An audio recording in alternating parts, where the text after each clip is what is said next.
Hello everybody, welcome back to another video. My name is Matthew and today we're going to be taking a look at the Playmates Gigan 2004.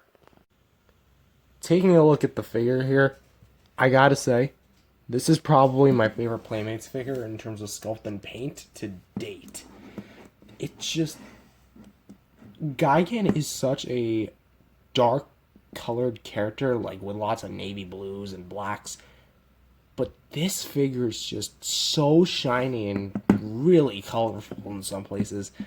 The face here, you can see red paint for the visor and the little laser shooter. Teeth look pretty nice. The chest looking shiny as always. Same with the buzzsaw.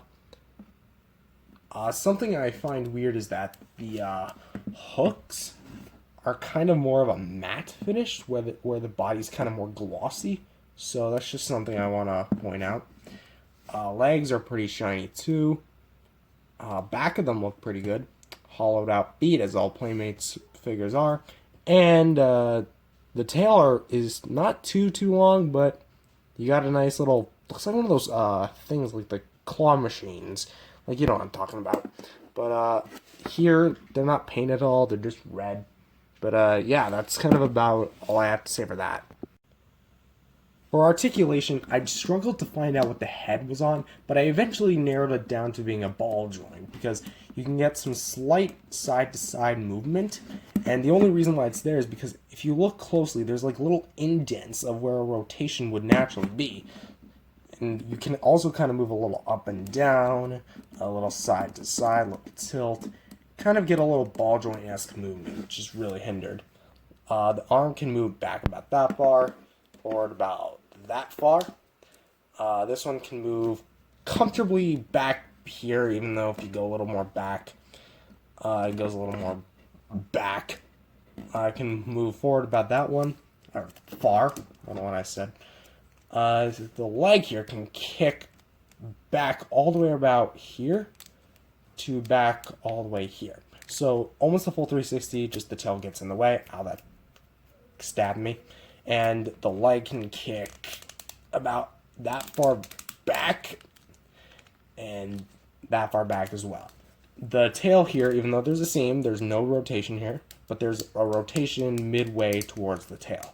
So overall, kind of the articulation of a vinyl, but kind of hindered at the same time.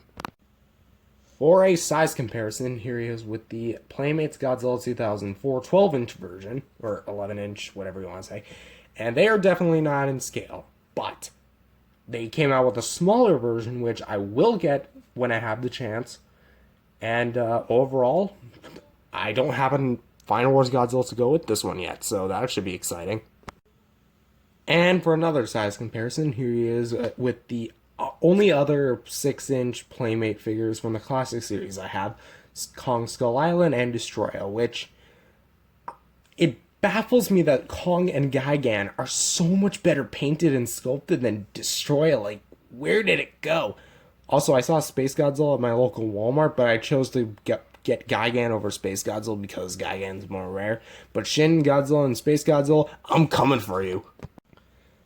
And finally, here he is with my only two other Gigan figures in my collection. No, I'm not making that up. These are my only Gigan figures.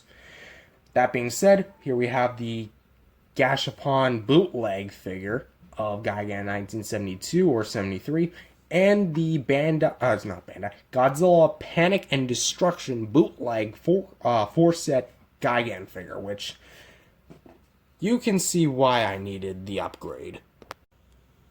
And for my final thoughts, I gotta say, this is probably my favorite Playmates Godzilla figure that's ever came out.